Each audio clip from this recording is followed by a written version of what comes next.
par une froide journée d'hiver en France, en l'an 1184, 2 hommes et un prêtre préparent une tombe pour le corps d'une femme qui se serait suicidée. Cette femme est aussi l'épouse de Balian, un forgeron et le demi-frère du prêtre. Alors que le prêtre examine le corps de la femme, il lui vole le crucifix qu'elle porte autour du cou, puis les hommes des croisés passent soudain devant eux en direction du village isolé. Balian se rend sur la tombe de sa femme et le prêtre l'insulte, mais il l'ignore et ne prête pas attention à ses paroles.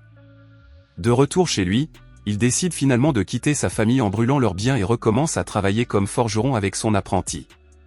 Les croisés, accompagnés de Geoffroy, le baron d'Ibelin, rendent visite à Balian, puis Geoffroy se présente comme son père et lui propose de l'emmener avec lui à Jérusalem. Baliano refuse de partir et son refus pousse Goffredo à partir immédiatement, mais il espère toujours qu'il changera d'avis. Le prêtre a entendu la conversation entre Goffredo et Baliano, et plus tard dans la journée, il convainc avec insistance Baliano de quitter leur village dans le but de revendiquer la propriété de Baliano. Le prêtre va trop loin en révélant que la femme de Baliano a été décapitée, une coutume pour les morts suicidés qui les empêche d'accéder au paradis, ce qui provoque l'indignation de Baliano. Baliano tue violemment le prêtre en le brûlant et prend le collier de sa femme. Baliano rejoint Godfrey avec le désir de trouver la rédemption et le pardon pour lui et pour les péchés de sa femme décédée au Saint-Sépulcre de Jérusalem. Godfrey emmène Balian avec lui et lui apprend à manier le sabre. Cependant, en plein entraînement, le neveu de Godfrey les interrompt en garantissant l'arrestation de Balian pour le meurtre du prêtre. Godfrey refuse de livrer Balian, alors le neveu commence le combat en tuant brutalement certains des hommes de Godfrey et en étant lui-même mortellement blessé. Godfrey les vainc en tuant son neveu, mais subit une blessure mortelle causée par une flèche plantée dans ses côtes. Les croisés, avec Balian, poursuivent leur voyage de retour à Jérusalem. Lorsqu'ils atteignent le camp des pèlerins sur la route de Messine, Guy de Lusignan, beau-fils de Godfrey et héritier du trône de Jérusalem en tant qu'époux de la princesse Sibylle, salue et insulte brutalement Godfrey alors qu'il se repose au camp. À leur arrivée à Messine, le port de Jérusalem, Godfrey, qui est alors mourant, nomme Balian chevalier et baron d'Ibelin et lui ordonne de servir le roi de Jérusalem et son peuple.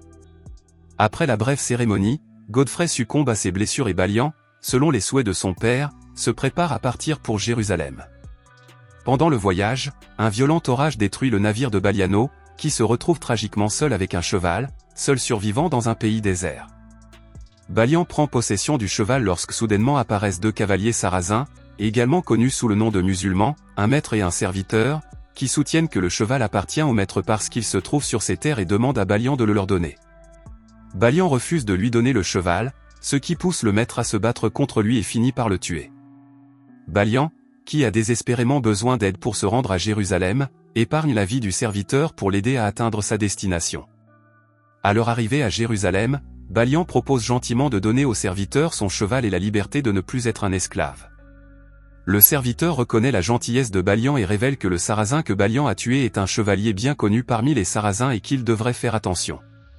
Alors que Balian se ferait un chemin dans les rues bondées de la ville, les hommes restés fidèles à Godfrey le suivent, voyant qu'il porte l'épée de Godfrey. Balian les remarque immédiatement et les hommes l'interrogent, ce à quoi il répond avec familiarité à propos de Godfrey. Satisfait des réponses de Balian, les hommes l'acceptent comme nouveau baron d'Ibelin. Les serviteurs de Godfrey accueillent chaleureusement Balian alors qu'il réside à Jérusalem et il se promène dans le manoir en admirant la splendeur des lieux. Plus tard dans la journée, la princesse Sibylla visite le manoir à la recherche de Balian, qui ne se présente pas à elle mais lui offre humblement à boire, ce que Sibylla lui rend avec un regard complice et s'en va. Balian est bientôt présenté à Tibérias, le maréchal du bureau de Jérusalem, qui est un bon ami de Godfrey.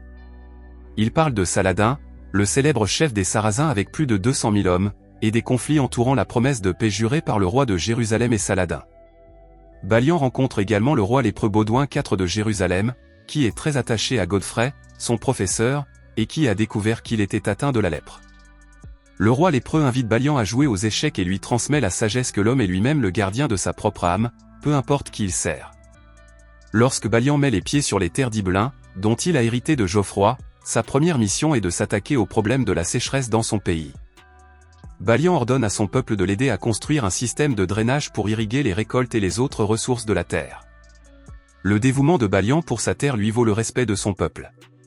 Sibylla lui rend à nouveau visite et reste à Ibelin pendant quelques jours pendant que son mari, Guy de Lusignan, voyage en Orient. Chaque jour qui passe, Sybilla s'attache de plus en plus à Balian pour sa noblesse et ils passent inévitablement une nuit intime ensemble, devenant des amants secrets.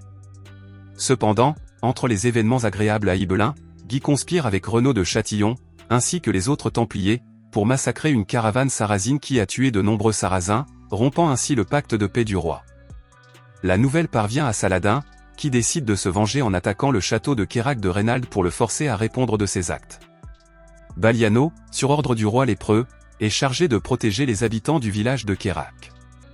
Ces hommes sont en infériorité numérique par rapport à la cavalerie de Saladin, mais il court courageusement vers eux pour donner aux habitants du village le temps de fuir. Alors que la bataille s'intensifie, Balian et ses hommes sont vaincus et capturés par l'ennemi. Balian retrouve le serviteur qu'il avait libéré et se révèle être le chancelier de Saladin, qui le remercie de sa gentillesse en épargnant les deux hommes. Lorsque la cavalerie de Saladin et le roi lépreux atteignent le champ de bataille, le roi lépreux négocie avec Saladin et promet de punir lui-même Renaud en échange du retrait des musulmans pour éviter les effusions de sang, ce que Saladin accepte. La succession des événements affaiblit le roi lépreux et il suppose que son heure est proche.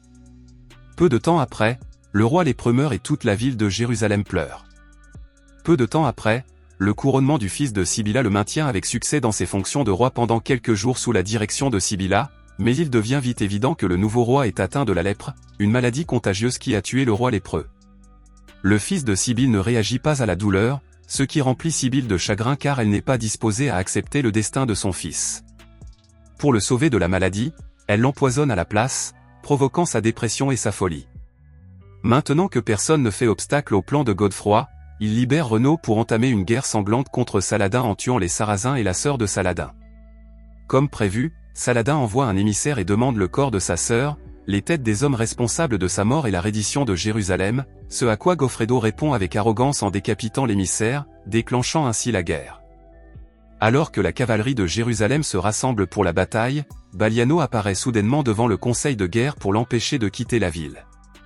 Goffredo refuse d'écouter Baliano et insiste pour partir en guerre, tandis que Tiberia se range du côté de Baliano et éloigne ses chevaliers de l'assemblée, ce qui rend Goffredo encore plus désireux de partir en guerre pour réclamer gloire et victoire. Les hommes de Tiberia et de Baliano sont laissés en arrière pour protéger la ville. Alors que la cavalerie de Godfrey se dirige vers le camp de Saladin, ces hommes commencent à avoir soif, à se fatiguer et même à s'effondrer de déshydratation, accablés par la chaleur torride du désert. Saladin en profite et tue sans pitié tous les hommes armés de Godfrey. Tibériade voit les hommes tomber de Guy dévorés par une volée d'oiseaux, ce qui le rend désespéré et il décide alors de quitter Jérusalem pour Chypre. Cependant, Balian reste fidèle et est déterminé à protéger le peuple de Jérusalem et retourne en ville. Balian élabore un plan de défense dans l'espoir de retenir les Sarrasins assez longtemps pour pouvoir parvenir à un accord.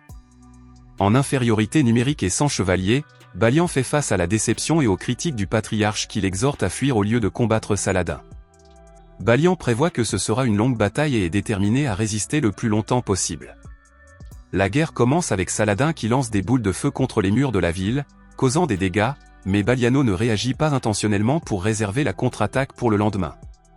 Après 3 jours, les assauts contre la cavalerie de Saladin deviennent de plus en plus évidents du côté de Baliano, qui exécute chaque jour un plan stratégique qui lui donne l'avantage en tuant plus de Sarrasins que de chrétiens.